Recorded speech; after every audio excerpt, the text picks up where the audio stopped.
Welcome to Midlife Moves, where we're figuring out this whole midlife thing one day, one workout, and one what the hell just happened moment at a time. I'm Heather, and if you're navigating career shifts, fitness goals, parenting teenagers, or just wondering when the hell we became the grown-ups, you're in the right place. Let's talk about the real stuff, no filters, just honest conversations and a little bit of chaos. Let's get into it. Hey listeners, it's Heather here with a quick message before we get into the rest of the episode. I have been blown away by the level of support from you guys. I love seeing how much the topics resonate with all of you and hearing how the episodes make you feel seen. I genuinely appreciate the outpouring of support from everyone. If you've been enjoying the show, there are a few ways you can continue to support the podcast and the team behind it. If you aren't already, follow us on Instagram at the Midlife Moves Podcast. For more behind-the-scenes info on the show and our guests, check out our website, midlifemoves.co. Reviews go a long way. I'd really appreciate a rating and a review on the podcast platform of your choice. And finally, check out the merch store. It's a fantastic way to rep the podcast and help support the team that makes these episodes possible. We've got some great designs for t-shirts and totes available there. Thank you all again so much, and enjoy the rest of the episode. Motherhood is complex. One minute you're soaking up the sweetest, most heart-melting moments with your kids, and the next you're hiding in the pantry with a fistful of chocolate, wondering if you're the only one making it all up as you go. Spoiler, we all are. I'm Scotty, a mom of 3, life coach and intuitive who finally said, screw it. I'm done trying to do motherhood the quote right way, and I started trusting my mom tuition instead. Because the right way is whatever works for you. Momplex is where we cut through the noise, ditch the guilt, and figure out how to actually enjoy being a mom without losing ourselves in the process. I'm not here to tell you how to parent. I'm here to help you stop overthinking, stop comparing, and stop feeling like you're failing because you're actually doing so much better than you think. This is a real, unfiltered, explicit as hell mom talk that you will not get in the carpool line.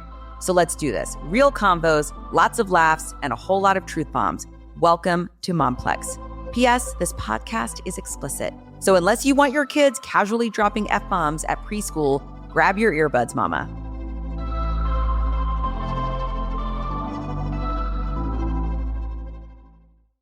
I'm Stuart Murray, host of Humans on Rights, the podcast where we dig into the stories that shape our understanding of human rights, one conversation at a time.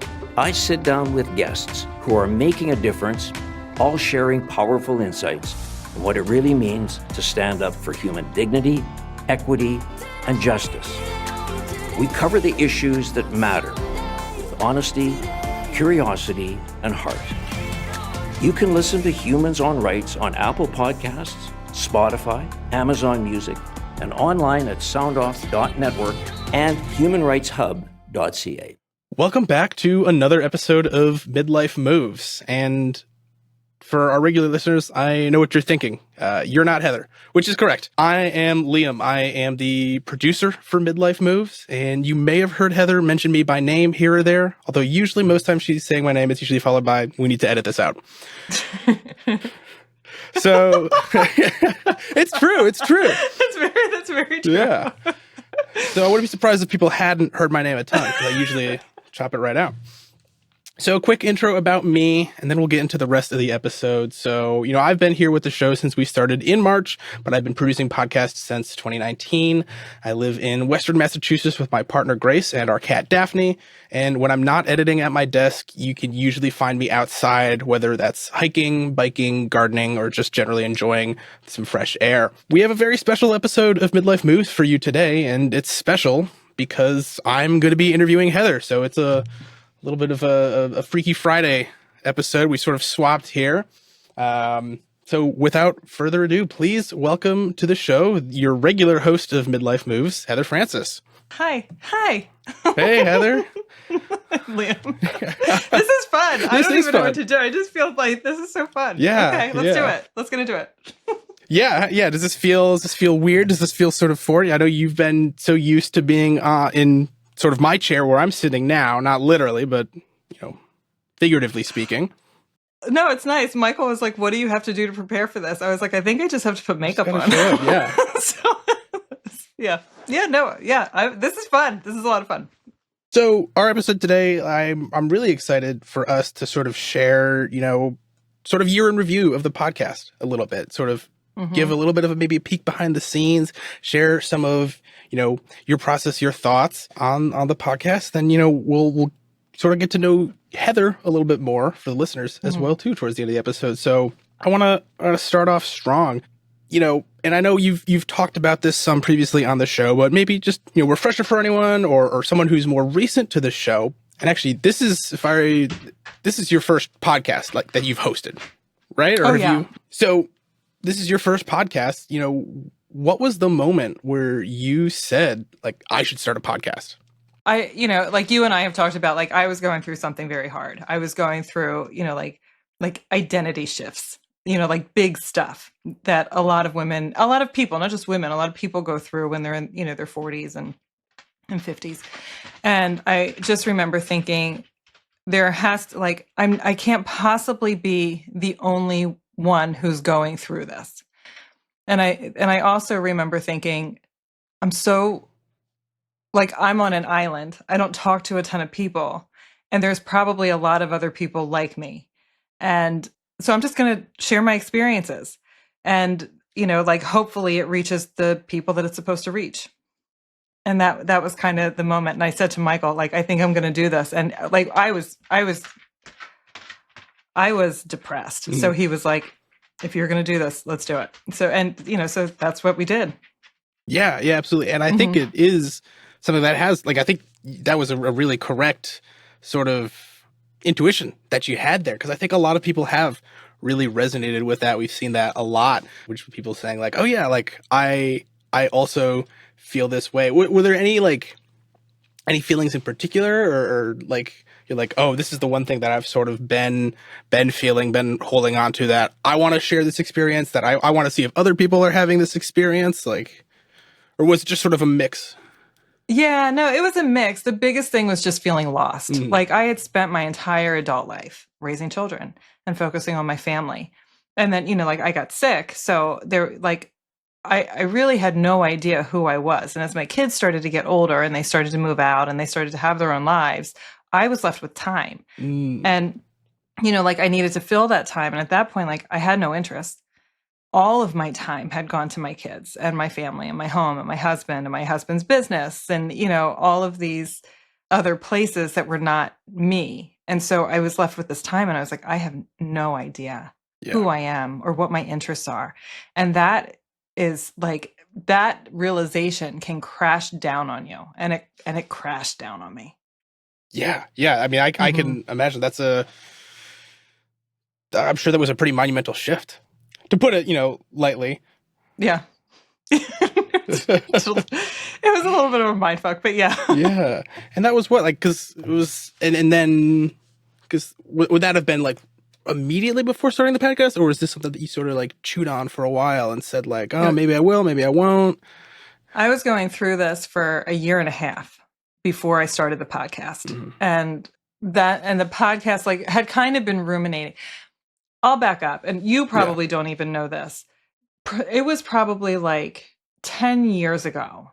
I started playing with the idea of, at that point, it was like a vlog kind of thing. That's when, like, vlogs were really big. And I was like, I can do this thing. And it was more like fitness oriented, right? Like, I had started to think about, like, getting in shape, but I don't know what I like to do. So, like, my initial thought was, like, I'm going to try all of these things, and I'm going to, like, document my experience, and that never panned out because I didn't have time, because I had 4 kids that I was raising.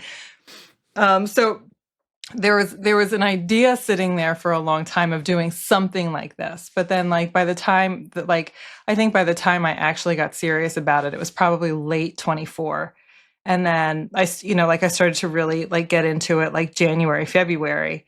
And then I brought you on because I had, perfection paralysis. And, like, I was just making it more complicated than it needed to be. And so, like, that's where like, I brought you on, and you were like, okay, we can do this. Yeah, let's just we can do this. Just do it. Yeah. And then sort of diving right into the deep end from there, right? Yeah. Just, like, going for it. Yeah. Cool. Well, I love that. Thank you for sharing that. This is an awesome sort of origin story. And that sort of tees us up really well for the next question I wanted to discuss with you, which is like, so we've been doing this for 9 months, which when I say it like that, like that's kind of crazy. Like it's only been 9 months.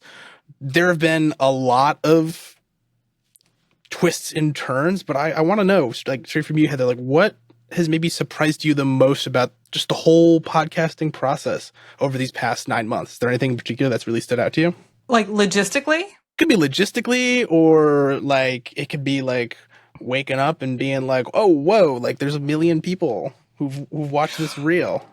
Oh, that is like the whole Instagram thing. It's like the biggest, surprise. Yeah. But I think what surprises me about the podcast in general is how much time it takes. I didn't realize how much time I would spend preparing for it, recording, doing all of the things. And now with the Instagram component, like that's a different, that has kind of taken on a different life. So the time is my biggest surprise. And then in terms of like where I started, like how healing it has been very surprising, because I think you and I, you and I were talking not long ago, and I said, like I'm not in that same desperate headspace that I was when we started. So like it's evolving as I evolve. And that surprised me. I didn't realize how cathartic it would be. I absolutely. And I've got something I want to share on that too, but I do want to acknowledge like, it's a lot of time. It is a lot of time to run a podcast. And that's a conversation I have with a lot of people, like friends will ask me, they're like, oh, I'm like, like they know like what I do. And so like at a party, they'll ask me like, oh, like, do you want to hear my idea for a podcast? I'm like, sure. Like, go ahead, pitch me. And they're like, here's my idea. And they're like, what do you think? I'm like, sure, go for it. But I'm like, it's going to take you a lot of time. Just be ready for that. But yeah, I love what you said about like how much healing it has been for you. And this actually ties into another question I wanted to ask. I'll skip ahead kind of sort of this one, but sort of the core of this podcast is about helping listeners, about making them feel, less alone, sharing advice with them, sharing tips on maybe, how to manage things in their lives, whether that's kids going off to school or perimenopause, topics like, beauty as you age. And so I think that we've shared these really awesome guests and bits of knowledge with the audience. And I do want to know, like, how do you think the podcast has challenged you / like helped you grow as a person specifically? Well, one, I'm a horrible conversationalist. Horrible. Like if you talk to me at a party and I don't know you, you're not getting a whole lot. Like I'm just not good at it. So I have had to grow. So my conversation skills have had to improve. And so that's been very cool. I think that I've learned so much from we've had the people that we've had on the show have like lived lives that I can identify with. Yeah. And if I can identify with it, our listeners can identify with it. And I think that has been like amazing to sit through and to listen to. Like, and I remember, what was it, like Terry Tatiosian, and she was talking about her journey with like weight loss, and then she totally transformed her career. Yeah. So like challenging, like I don't have to stay in this space. Like I can wake up tomorrow and decide that this is not the person that I want to be. And it doesn't mean blow up your entire life. Like it doesn't mean like leave your husband and your family. But like you can make big changes to your life. And you can become the person that you want to be within your life. Like that has been cool. And that's been personally challenging to sit through and to sit in and be like, okay, well, these are the changes that I could make, big changes. And, doing them is totally different. But like that realization that like, you can do that. Yeah. Yeah, and I think there are so many other awesome moments like that too, of just like and like you'll say this a lot on the podcast, like, oh, I'm writing that down. Like I'm going to save that for later. Like I forget exactly what Natasha said on a recent episode, but you were like, oh, I'm stealing that. Like I'm taking that. I remember. I wish I could remember what she said. I remember saying that. I'm gonna have to go back and listen to the episode. We'll splice it in. Mm-hmm. We'll splice it in. Yeah. Is there anything else like that you feel? Because I feel like, and again, like this is sort of from my perspective as the person who edits all these episodes, but like I was listening back to some early episodes, and specifically I was listening to like the trailer, and and that was one of the first things that you recorded, and I remember thinking yesterday, I was like, oh, this is a totally different Heather. Like just in the way that you like talk to people on the show, like I was like, oh, and so seeing that was also cool. And I think that you've also, even if you've like, it has been interesting to see, it's cool to see the like growth from you. You started with a very core group of people and then branching out into, people who are outside your circle. Like, I know that was something we sort of talked about and was like, okay, like I forget who the first person was, but like that first, like, okay, like I don't already know this person. And now it's like, now every week it's like someone new, someone who you don't already know. And that's kind of cool, right? It's very cool. It's so I think that was was it Terry? It might have been Terry. I think it was. And she's like, she was interesting because she is like a powerhouse and like she is like smart and she's got her shit together. And I remember before that interview being like, she's like a real adult. Like, like I don't know what that makes me. Yeah. But like I remember thinking like, oh, I've got to like up my game here because she's like she's like a real adult. She's a serious person. And I'm like just like floundering through this podcast. Yeah, that's been fun. Like the people and like the list that you and I are making now for guests for 26 is very like that's fun to do. These are, but I think that like the confidence that I have built up, and I assume you're good at this. Like this is kind of your wheelhouse anyway. But like the confidence that I've built up to ask these people, even just make the ask is pretty cool. Yeah. That's like just growth. Yeah. It's confidence. And it's putting yourself out there too. Because again, and that's something you've talked a lot about on the show. Just what we've talked about like on our check-in meetings, but like you're like, yeah, I gotta go post a reel in front of 70,000 eyes. And that's intimidating. That's scary.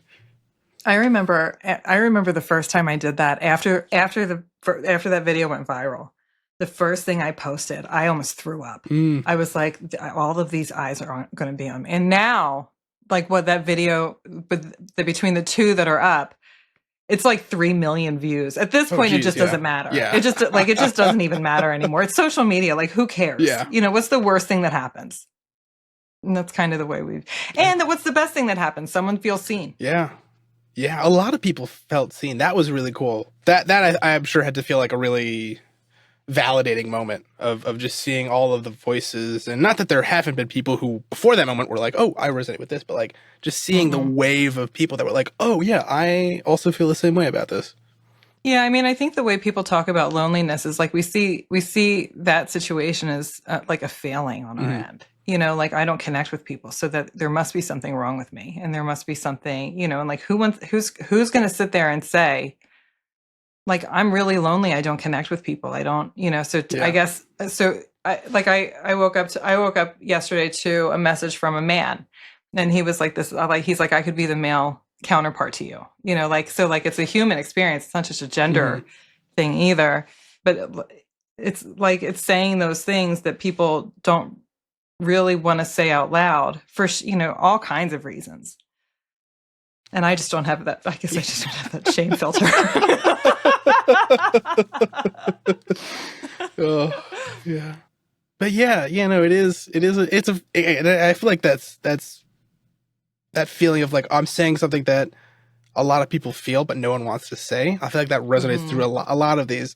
But yeah, particularly with the loneliness one, because that's a tough one. Not a lot of time people want to like, even maybe to their close friends say like, hey, like I feel lonely. Like I feel like I don't get invited to the parties. Like I feel like I don't have a bunch of people to call on. And I think that again, it's one of those things where it's like, I mean, there are times where I feel that way. I think there are times where a lot of people they think are like, yeah, actually, I do notice that in a lot of my day to day, maybe. I think that most people can identify with that.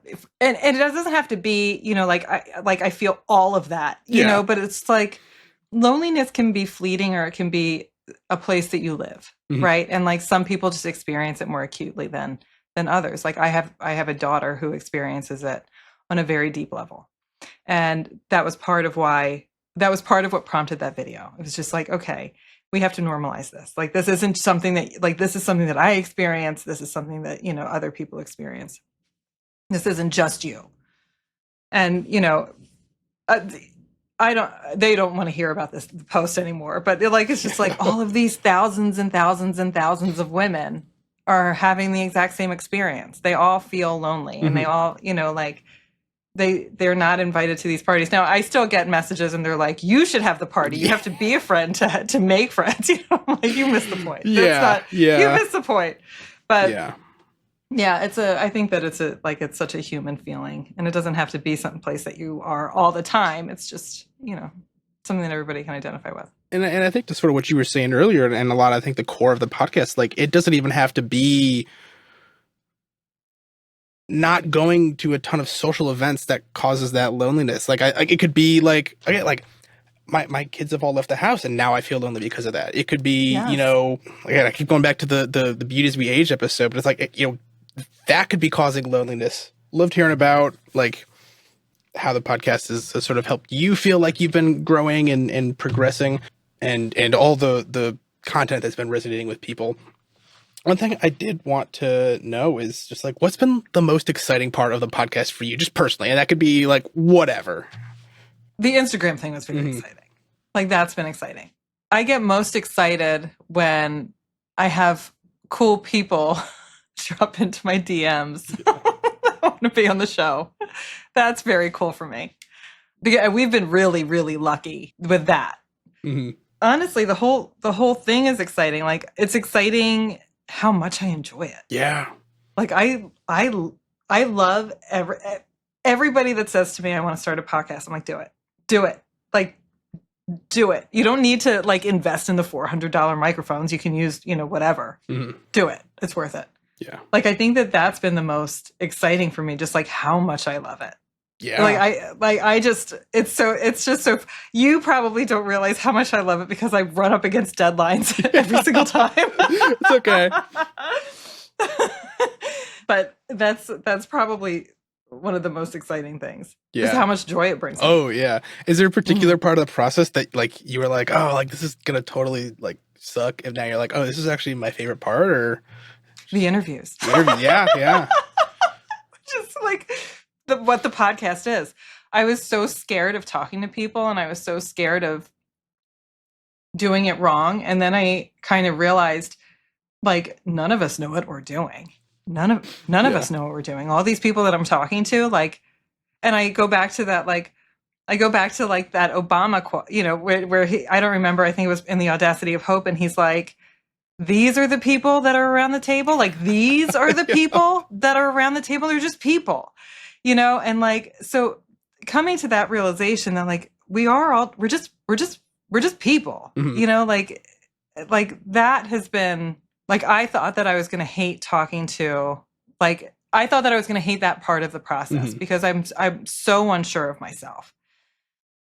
And like, I'm going to ask stupid questions. And the reality is, like, if I have stupid questions, other people have stupid questions, and who better to ask a stupid question than me, So so how much I've enjoyed that part is interesting. Yeah. Yeah, it is. Well, it is sort of, I mean, I guess it's technically, public speaking too, which is like that's a big, fear for a lot of people. So just sort of like overcoming that too. Yeah. Yeah. And also, and you're putting yourself out there. You're like, oh, what if I ask them some stuff they don't like? Or what if they're not having a good time? So it can be tough. It can be tough to, I don't think we've had anyone that has no outwardly hated it. Or me. I mean, maybe they get off of the relationship fucking mouth breather, but nobody's been like mean. No one's like, hey, actually, we got to cut this episode. Yeah, well, we're done here. Yeah.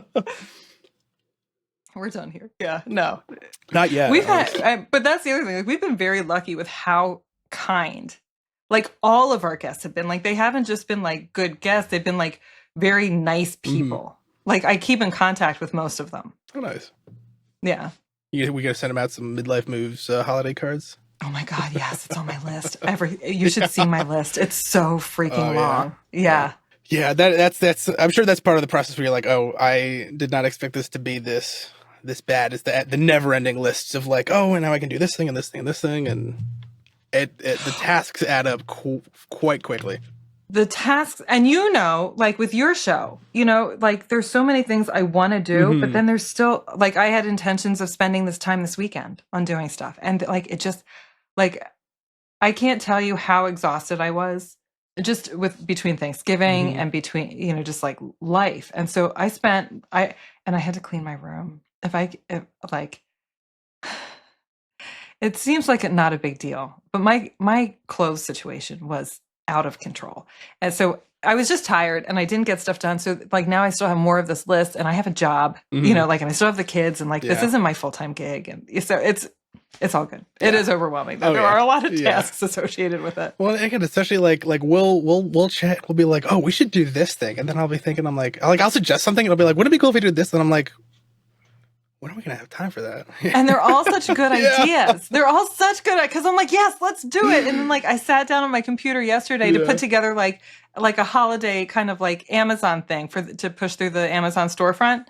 And I was like, I can't even think straight. So like today I feel a little bit better, so maybe today I'll get some of that stuff done. But we have, like you and I have big plans. It's just executing. Yeah. Anything on that? Like, is there anything you want to give people like a teaser of? Like, hey, get ready for 2026 or... Well, yeah. So we're going to have a newsletter, so there's going to be a written component to that because I like reading things too. So, so we'll have a newsletter. There's going to be a resources tab on the website. So anything that the guests come with, any of their websites, you'll be able to easily access them by guest instead of just by show and hunting through those. What are some of the other things? I'm drawing a blank. Well, here's the question too: is if we speak it out on here, then we kind of have to do it, right? Yeah, let's do it. What do we have to lose, right? Yeah, that's true. We haven't gotten any acceptances. We haven't reached out to any people yet, but I think we do have some exciting people that we want to reach out to next year. That I think is if we can get some of these people on the show next year, if we can get one of them. Yeah. That would be very cool. I don't care which one. I don't even care which one. I'm going to get messages wanting to know who they are. Oh, yeah. Well, hey, if anyone has any good suggestions, too, you got any... Oh, yeah. If you guys want to hear anybody, let us know. Yeah. Send us some suggestions. We have a politician that we're going to reach out to. We have a sports person, an athlete. Yeah. Who else was on an author? There's an author on the list. I'm trying to, my mind is like, it's like when someone asks you what your favorite movie is and you're like, I've never seen a movie before. I've never watched a movie before. Oh no, I'm excited about the athlete. That would be cool. That would be really cool. Fun. Yeah. I think we're also, probably going to do some rebranding, I think too. We're definitely going to do some rebranding. That's going to be cool. So a fresh look to Midlife Moves coming in 2026. Definitely. That'll be exciting. And I'm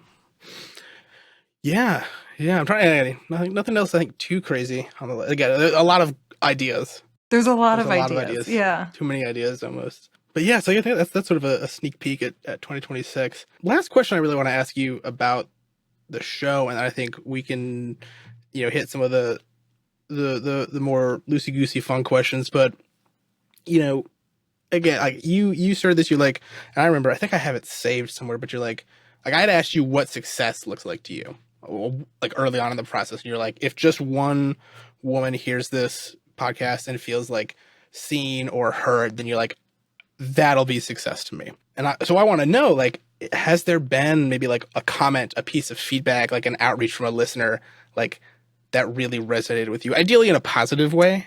I heard about the beauty as we age and how the message that we conveyed there, just about like normal beauty, standards, that resonated with people. And I heard about that. Dr. Gila's episode, people really liked the perimenopause conversation. And the other one I hear a lot from is the ditch the drink episode, because alcohol is such a hard topic to talk about. Mm-hmm. Mm-hmm. I have heard from a number of people just kind of saying like I kind of like identifying with where I am, but also just being like, I just I just haven't thought about it, you know? So it was interesting to hear. Yeah. Yeah. And that one, like, I think Heather from Ditch to Drink, I think she framed it in a really approachable way too, because I think that, yeah, it can, like, she's like, you don't have to say like, I'm an alcoholic. You can just say, oh, maybe my relationship with alcohol isn't what I want it to be, isn't working for me. I loved her. And that I think is such a great way to approach it, because I feel like, you know, again, like it feels like this conversation in a lot of ways can feel like it's that either or. Yeah. So I think that was such a really interesting way for her to frame it. And it sounds like a lot of people also agreed. I was worried about that episode. I'm like, that's one of the few that I was a little like, is this going to push people? Like, because people are very sensitive about alcohol. Yeah. You know, like that's a tough topic to talk about, because, you know, like it's just a tough topic to talk about. Yeah. And I come from a family of recovering alcoholics. So, you know, like they have some of them have very clear ideas on what recovery should look like and what alcoholism is. And, you know, and then there's a lot of people who don't want to talk about it because it's almost like holding up a mirror. Yeah. They don't want to see, you know? And so it's just such a sensitive topic. The other one is Tilly's. I heard from a number of women that the way she talks about food was helpful to them. Yeah. Eat the damn pasta. She was good. Mm-hmm. Eat the fucking pasta. Yeah. Yeah. She was excellent. I love Tilly, but she's my trainer. So she's my coach. I talked to her this morning. So yeah. I did hear. Yeah, I did. I heard that I heard one of the girls that's at my gym actually was like, she was walking in one day and she was like, I was listening to your episode and I went grocery shopping. I was like, oh, okay. That's cute. I like that. Yeah. I do too. Yeah. Nice. That really wraps up the big questions I had for you about the podcast. Again, I think it's been a really exciting year.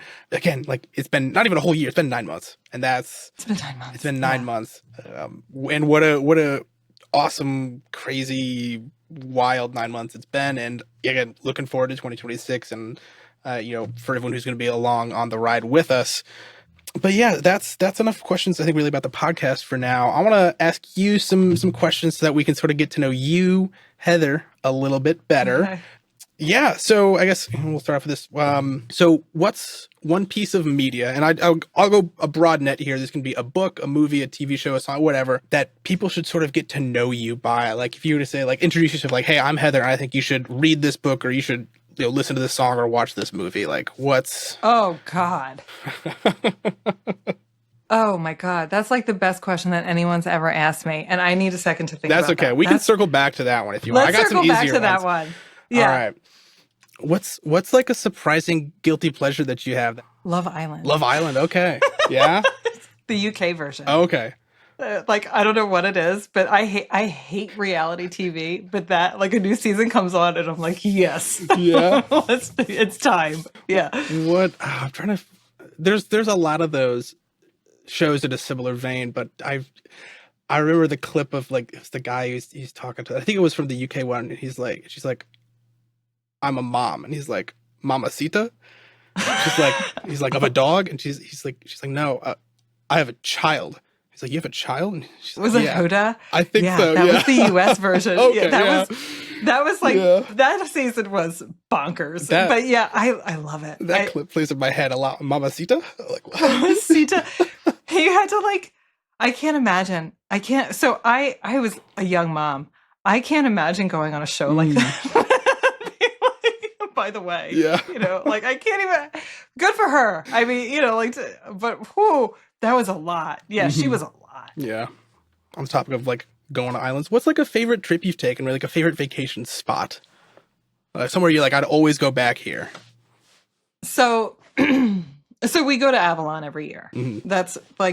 Well, we went to the Outer Banks, but from Philadelphia to the Outer Banks, it's just an insane drive. And when you have, you know, so many people, it's hard.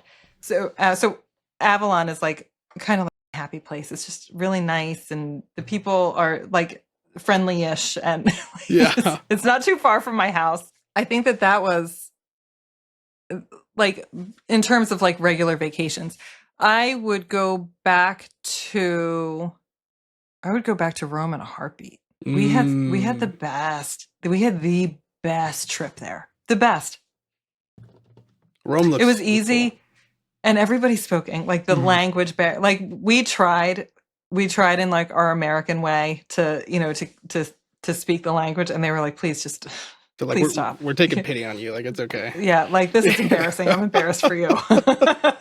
It was. I would do that again in a heartbeat. In a heartbeat. Mm-hmm. What was your favorite part of the trip? Was it the food? I feel like for a lot of people, it's the food. It's always the. Oh my god, the food. Yeah. Oh god, that food. Because I don't eat carbs. I'm very regimented, and the wine and the cheese, all of it, all of the things that I never eat at home, we had like just in mass there. It was fantastic. Yeah. Mm-hmm. Oh my god. This is a bit of a tangent, but in college, in one of the houses I lived in, I had my roommate and then his now husband. His husband Ryan is Italian. Like grew up in like an Italian speaking household in the States, but like the food, like I was eating really well junior year at college because he'd be like, I made squid ink pasta and I have too much of it. Do you want some? And I'm like, yeah, please. Sure, please. Okay. Yeah. So yeah. What was it? Squid ink. Like he would hand make his own pasta.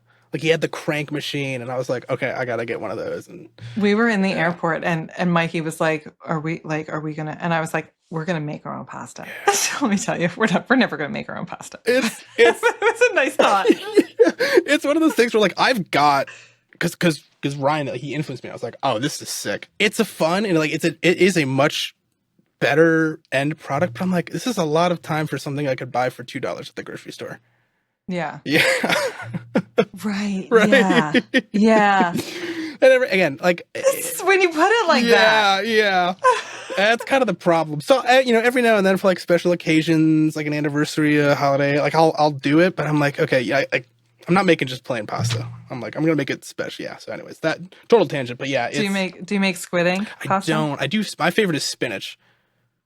I like spinach linguine. That's like my go-to. Yeah. So that's our tangent on pasta, which we could fill the rest of the episode on pasta, I'm sure. Easy. All right.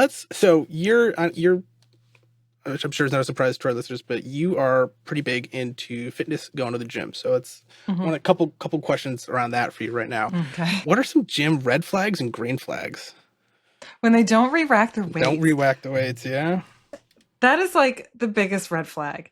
The green flag is when they organize the weights on the different racks when somebody else like puts something like willy-nilly. I have pictures. I'll send you a picture. Oh yeah. So they just like kind of throw them on wherever. And there's like one or two guys that in the morning, because we're there at 4 a.m. and they'll go through and like reorganize all the racks. It's just my favorite people.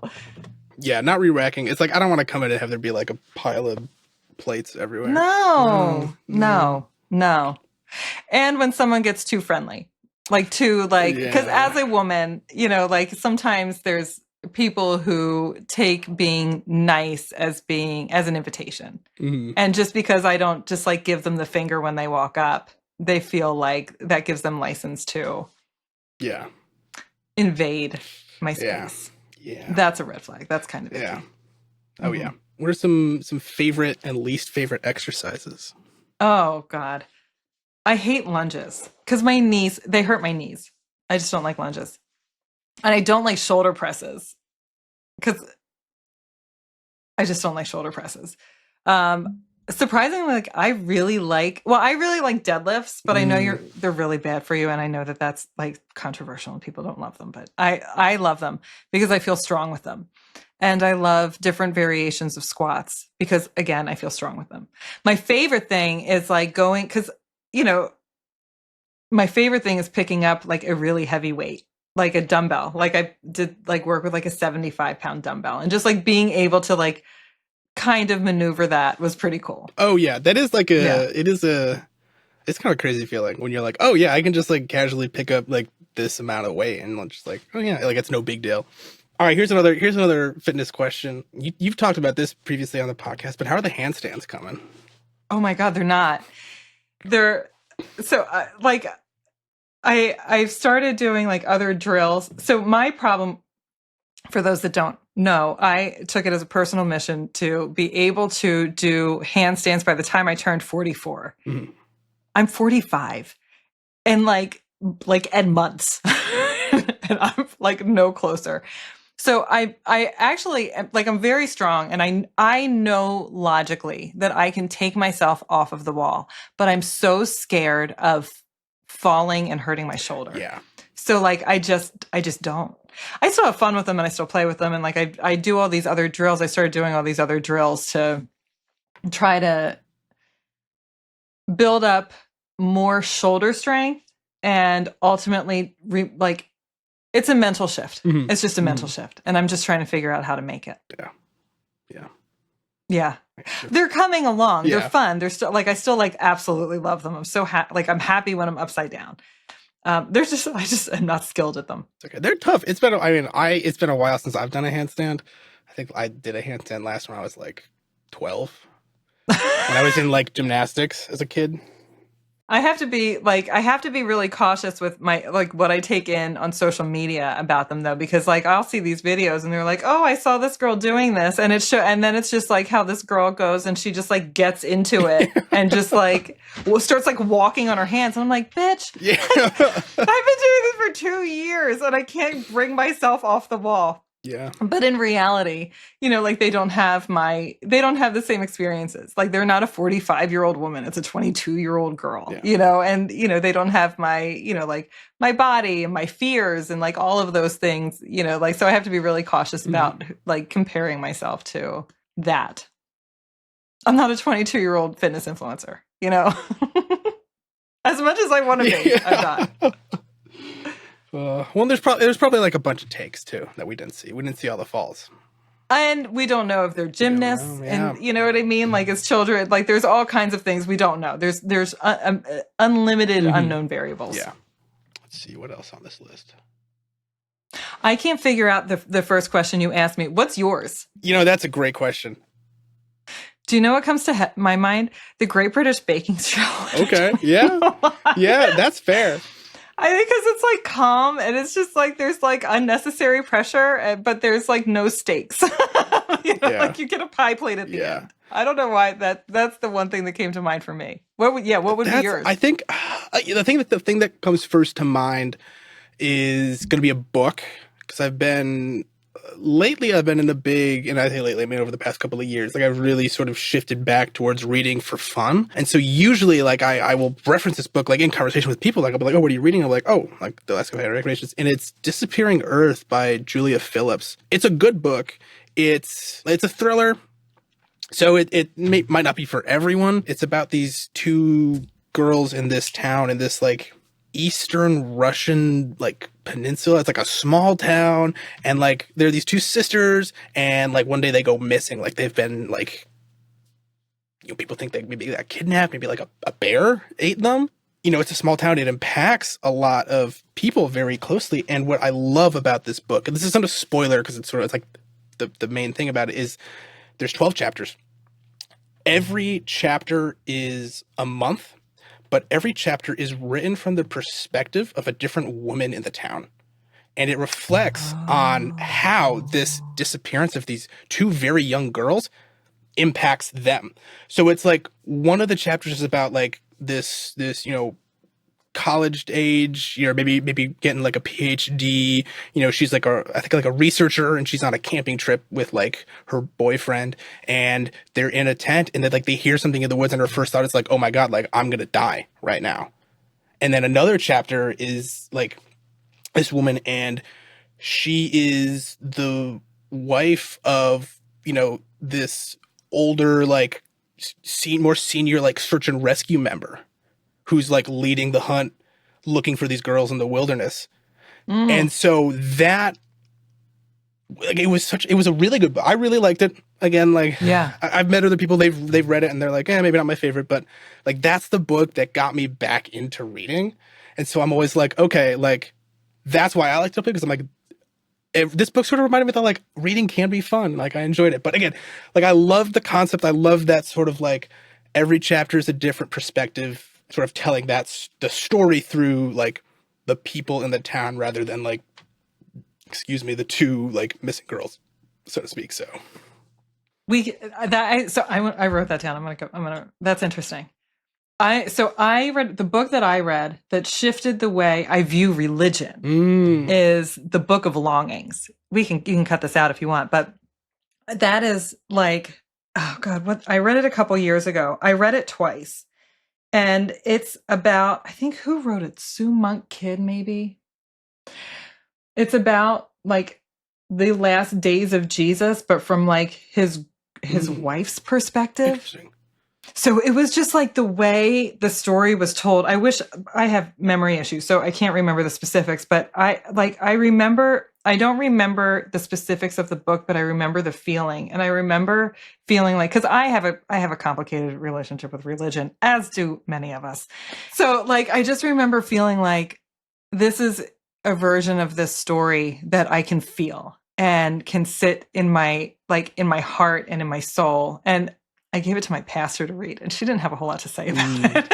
So I don't think the religious set love it. No, but that book changed the way I view religion, which was interesting. I'm still not religious. I still don't go to it's still not a thing. But yeah, I love that book. Love that book. Cool. I'll have to check that one out. Okay, next. Oh, this is a fun one. Right. What was your I swear it's not a phase, Mom, that did in fact turn out to be just a phase? Mine? What, when I was growing up? Yeah.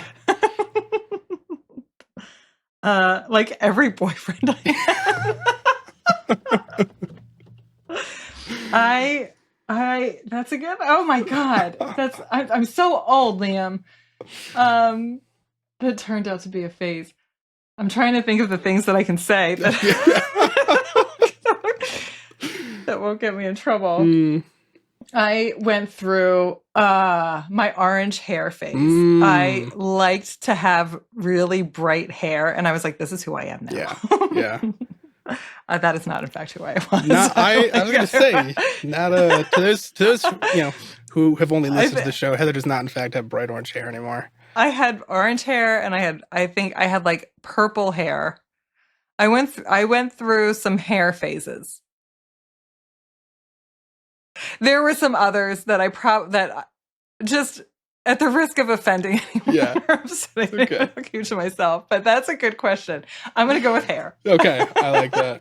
And sort of flipping it. So you have 4 kids across a couple different ages. What's the sort of generational specific slang from some of your kids that you dislike the most? Oh, it's now my son. Is it the 6'7"? The 6'7". Fucking 6'7".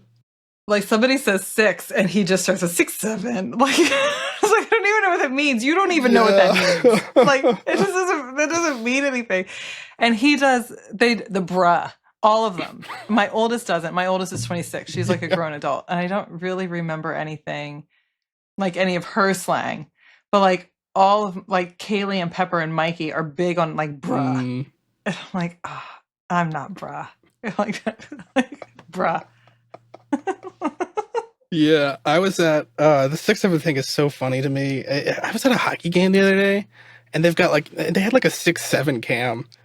And they'd like, the kids went wild for it. Like the kids in the stands went crazy for the 6'7" cam because it would like go on them. They'd be like, and I was like, you know what? At least they're having fun. You know, it's harmless. It is. Yeah. It's harmless. I got 6'7" wrapping paper for Christmas. Oh, that's great. That's amazing. Like the TikTok shop.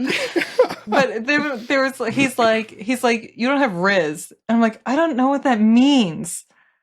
I don't understand. There are times that he'll say like a full sentence. I'm like, I don't understand any of the words that just came out of your mouth. Yeah. You need to dumb this down for me. We should do an episode on like kids slang. On understanding like what kids are saying. Yeah. Oh. The 6'7" thing, man. I've been a mom for a long time and I've never experienced anything like what this kid does. Yeah. 6'7".